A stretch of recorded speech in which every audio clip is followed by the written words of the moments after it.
The Republic of the Marshall Islands is almost halfway between Papua New Guinea and Hawaii, a nation so small that if you look it up on Google Maps, as Lloyd has just told me, the pinpoint is actually bigger than the nation itself. Population less than 60,000, the last nation on earth without a football team, for now.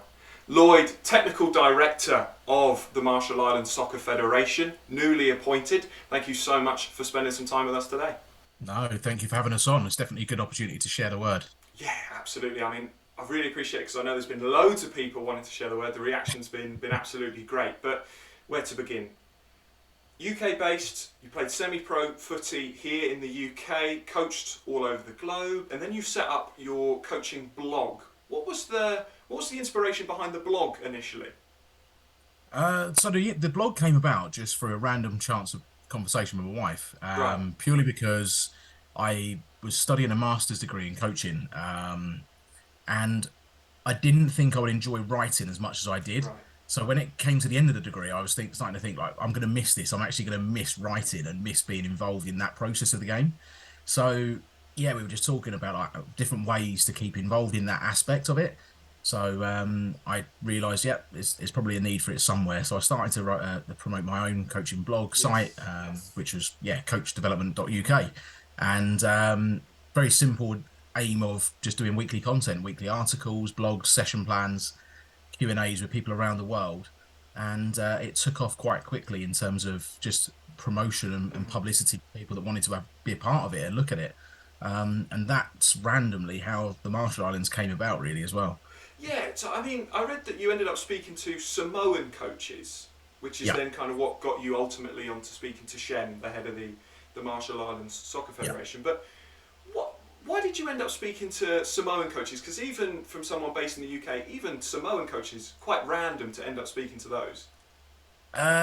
So part of the blog site was to do weekly Q&As. Mm, It was to just speak to people that are involved in the game across various platforms anywhere in the world. yeah. Ideally, British members that are somewhere in the world. Hmm. I was talking to the technical director, a guy called Jess Ebrom, who was the technical director of Samoa at the time.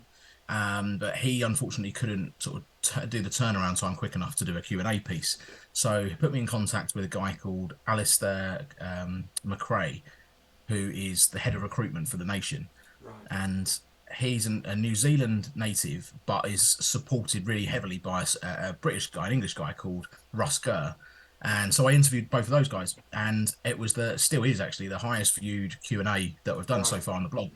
We've had some big name people on there, and those two spoke so well about themselves, but also the project Hmm. and the region of like in that you know in that banding in the Pacific, um, that it became really popular. So I did a Q&A with those guys. Like I said, it became popular, and one of the people that I was networked with in terms of just connecting to via looking at that region was Shem Levi, who is the MISF, so Marshall Islands Soccer Federation president.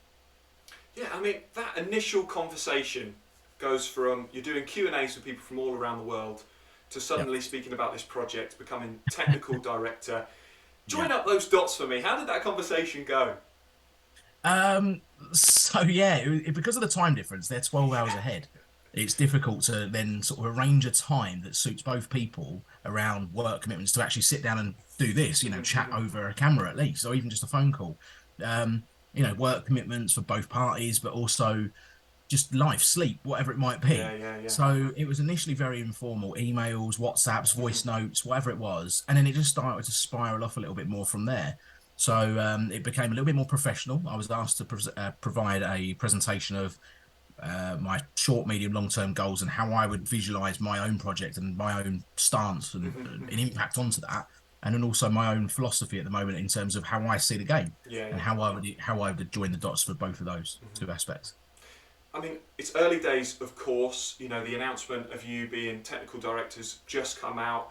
I've Yeah. seen some rough timescales about, maybe next year for the first kind of international game. So I'm not going to press you for timescales because I appreciate it's still very early days. No, But that's absolutely fine. Yeah. has the scope of your role kind of taken shape yet? You said about what your kind of short, medium, long term goals were. Yeah. Have you kind of got your almost to do list of priorities that you want to get done? How's that looking?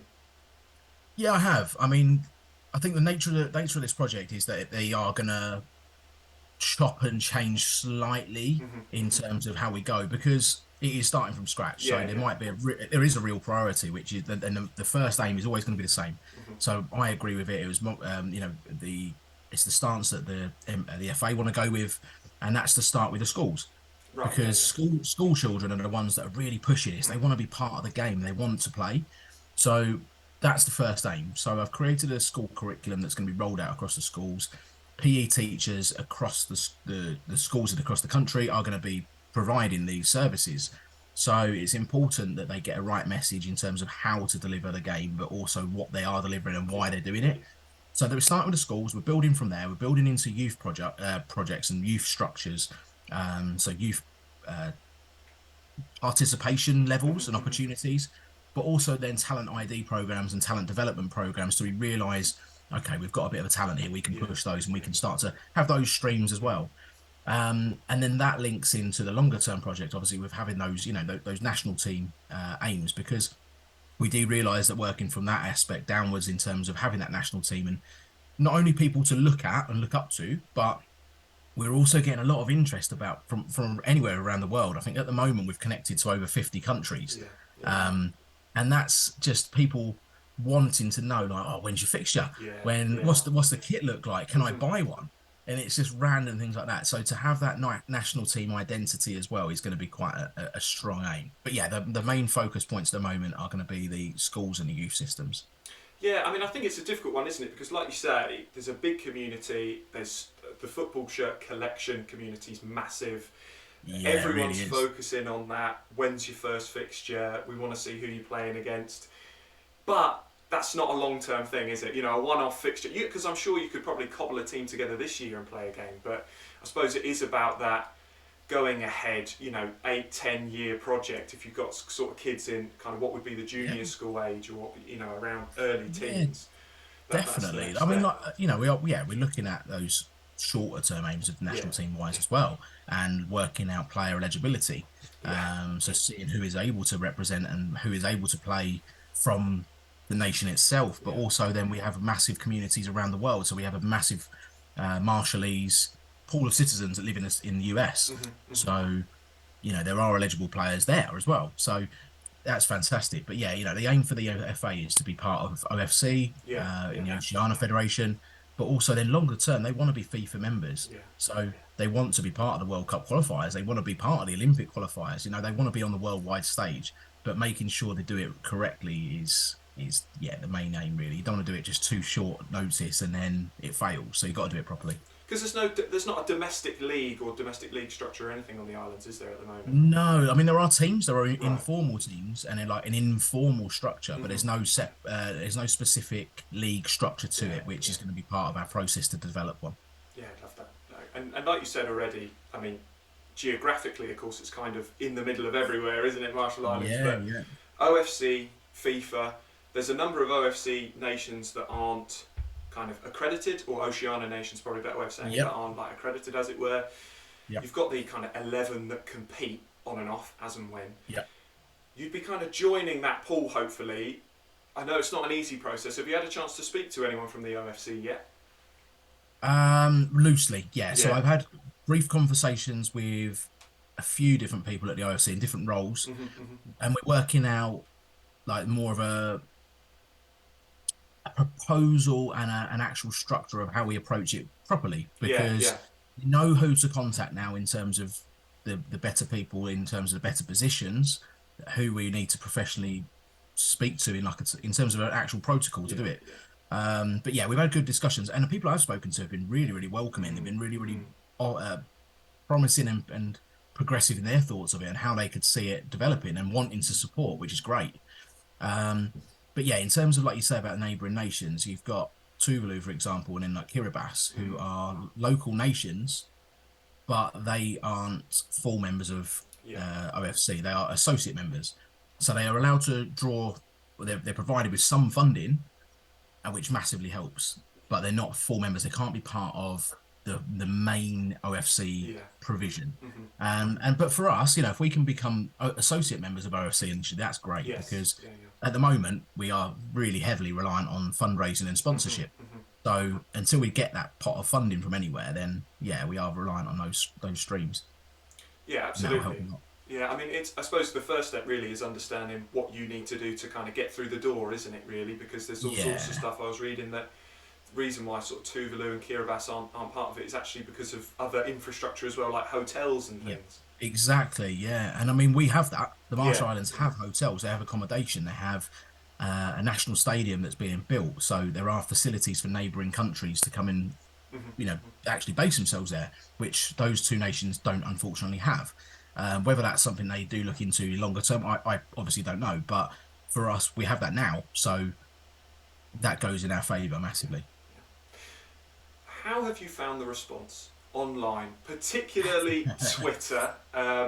Twitter's been kind of blowing up in this place, to be honest. You've obviously Yep, been yep, interviewed by the BBC, and they're in the UK, Sky Sports as well. yep. Did you know that there was this kind of huge community out there of No, Minnow Nation lovers? I knew that a lot of people in terms like liked looking at the underdog, Yeah, yeah. but I didn't realize how big it was. But I Hmm. also, we've been reached and we've been contacted by people from all levels of the Yeah, game, not yeah, just people that want to follow, like you say, the minnows of the yeah, world. yeah. We've had people following from all over the place that want to be part of the project and Hmm. just Hmm. be able to help with it in some way and just raise awareness and help to raise that awareness. Um, so I think like when you say about media streams, like it's unbelievable. Yeah, We've had yeah, people contact us from Australia that to do radio interviews, BBC, Sky here in the UK. yeah. Yes, we've got podcast requests from the States. It's unbelievable in terms of how it's really pushed on. And like I said, we've connected with over 50 different nations now in terms of someone Hmm. somewhere. Hmm. So it's grown massively. Yeah. And I've heard that you've also had a few people try and tap you up for the national team manager job already. Yeah, we have. Yeah, Yeah, I mean we've had that all must give you a sorts. boost though. Yeah, definitely. Yeah. Because same again, like we've had people from South America that want to be part of it in terms of coaching. Hmm. Hmm. So we've had, people that want to be national team head coaches. We've had people that like analysts, scouts, looking to see if they can help with player recruitment to find who's eligible in different parts of Yeah. the world. Like unbelievable response. But in terms of not even just the coaching side of it, we've had people reach out and want to donate kit, Yeah. donate Yeah. equipment. We've had 5 people donate like financially to Hmm. our Hmm. GoFundMe stream, which is massive.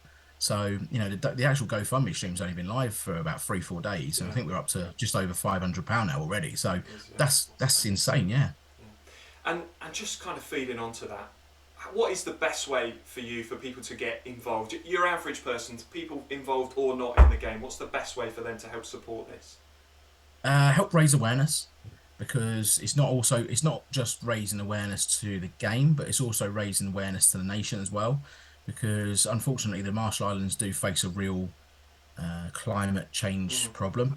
Hmm. So by 2050, some of the islands, some of the atolls won't unfortunately be there.